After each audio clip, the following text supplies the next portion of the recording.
With The Last of Us Part 2 fading into the rear view, Naughty Dog is returning to the first game of the series for the third time. The Last of Us came out on the PlayStation 3 way back in 2013, and after a remaster on PlayStation 4, it's getting a full remake for the PlayStation 5. In this video, we're going to look at what's changing and why this is actually a good idea, but we'll start by looking at a change that's not good. The Last of Us is losing its multiplayer mode. While The Last of Us was never really an online multiplayer juggernaut, its Factions player mode was surprisingly enjoyable. It built a bit of a cult following, and the success was enough to motivate Naughty Dog to develop an expanded version of Factions for The Last of Us Part 2. The work on the multiplayer ballooned and ballooned until it became too big to attach to Part 2. That led Naughty Dog to announce that the sequel would have no online multiplayer at all, and that they would release the new version of Factions at a later date. Since they're remaking the first game, you might assume that it would be the right place to bring out the new Factions mode. Unfortunately, that's not happening. And not only will the remake come without the new Factions mode, there won't even be a replacement for the old one, so basically, there's no online multiplayer at all. Many have argued that the lack of online multiplayer means that this remake is going to have less content than the original game. That's technically true, but we do think that the remake is justified. You see, the remake is a recreation of the game from the ground up. That means Naughty Dog has been able to tune the game to take full advantage of the PlayStation 5's insane graphical capabilities on a level that matches Part 2. To be fair, that was the goal of the PlayStation 4 remaster too, but that version of the game was limited by its foundations, being that it was built on the groundwork of a PlayStation 3 game. It's not just the graphics that have benefited from the total overhaul. Because the 2013 original was designed to push the hardware of the PlayStation 3 to the wire, that version of the game was next to impossible to port to any platform besides the PlayStation line. The situation is similar to what happened with the first Red Dead Redemption, but the PlayStation 5 uses hardware that's similar in many ways to PC hardware, and designing the game around that means that we're also going to get a PC port. Sony is obviously making a big push for PC in the wake of Microsoft's Game Pass, and it'd be a huge miss for them to not have one of the biggest PlayStation exclusives of the last decade on PC. While the PC port won't be coming out on the September 2nd release date of the PS5 version, it's confirmed to be in development. Another upside to this remake is the newly leaked accessibility features. Gaming should be an inclusive hobby. No one should be denied access to play the games they want to play, whether it's because of disability they suffer from or simply because the game has mechanics that don't appeal to them. The Last of Us Remake is offering a whole bunch of accessibility options that'll make the game easier to play for gamers of all stripes. The first of these options can basically be categorized as difficulty options. You have an easy, normal, difficult option, naturally, but you can also fine-tune the game's combat with things like audio cues and changing the enemy AI's behavior. For instance, if you want the clickers to stop flanking you, you can do that. If you want to give them stormtrooper accuracy, you can do that too. Another option is the ability to skip puzzles. This is an interesting feature for a game that doesn't have very complex puzzles to begin with, but it's a great one to have for players who'd like to slice through The Last of Us gameplay so they can focus on the game's award-winning storyline. Finally, one addition that'll really excite gamers is audio descriptions of cutscenes. This is one that was shown off by Sony, featuring a cutscene of Ellie and Joel where a narrator described the audio of the cutscene in the background. It's really neat stuff and requires intention and care to implement in a way. It does make a lot of sense for the games to have such accessibility features, since the company got a lot of praise for those features in the sequel, and the gameplay tweaks will be even more useful in the company's other titles. Imagine a version of Uncharted, for instance, where players didn't have to be overwhelmed by the game's combat or challenged by the puzzles and parkour. Now, there are valid concerns with this remake. The new art design is a big departure from the original, and it's going to have a higher retail price than the original game or the remaster did. But we just wanted to show that this is not an example of Naughty Dog resting on their laurels. That doesn't seem to be the company's philosophy at all. In other news, would you like to make The Last of Us harder for yourself? While we just talked about how Naughty Dog is taking steps to make The Last of Us a more accessible experience for gamers, we know that there are some real nut jobs in the gaming world. The ones who want every game to their controller wizardry and punish them for failure. We love them as much as we love all other types of gamers, but we only wish that they loved themselves as much. Naughty Dog is going to indulge those gamers too, with new permadeath and speedrunning modes. These modes are exactly what they sound like. The permadeath mode means that you have no room to fail. If you ever die during the game, you'll find yourself right back at the start screen, ready to do it all again. No mercy here, folks. Speedrunning has become a trend recently, and the company wants to facilitate the speedrunning community. No details on what this mode actually does,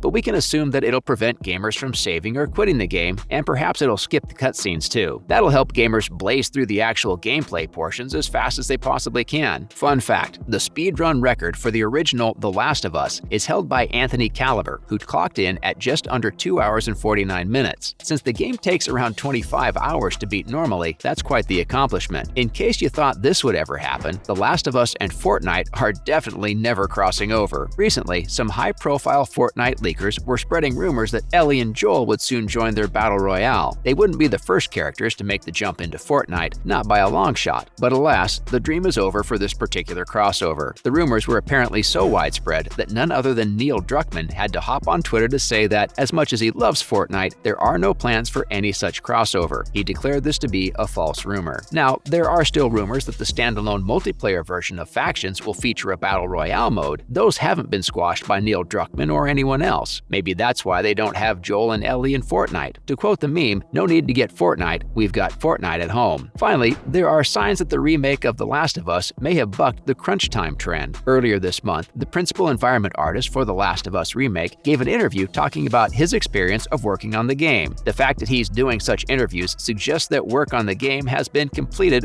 well ahead of the release date, and they managed it without any crunch. You've probably heard of crunch. It was the frightening trend that was emerging from some of gaming's biggest development studios, where publishers would force the developers to work brutal hours for long stretches of time. Staff that suffered crunch periods reported mental trauma, physical health issues, and damage to their personal and social lives. The game manufacturing itself was caught in a crunch scandal during the development of The Last of Us Part 2. At the time, Druckmann and other Naughty Dog execs didn't really have a good answer for why this kind of crunch was needed, but the team still crunched all the way to the game's release. It's good to see the company has learned from its own scandal and the scandals that plagued many other developers. They're one of the most prestigious studios in the industry, and they should absolutely serve as a standard for other companies to follow. In other words, we'd give Naughty Dog a scratch behind the ears and tell them they're a good boy. That's it for today's video. Are you excited for The Last of Us Remake? Or are you one of the people who thinks it's a waste of Naughty Dog's time and resources? Let us know whether our points convinced you one way or the other about whether this is a good idea. Let us know in the comments below, and don't forget to like, share, and subscribe.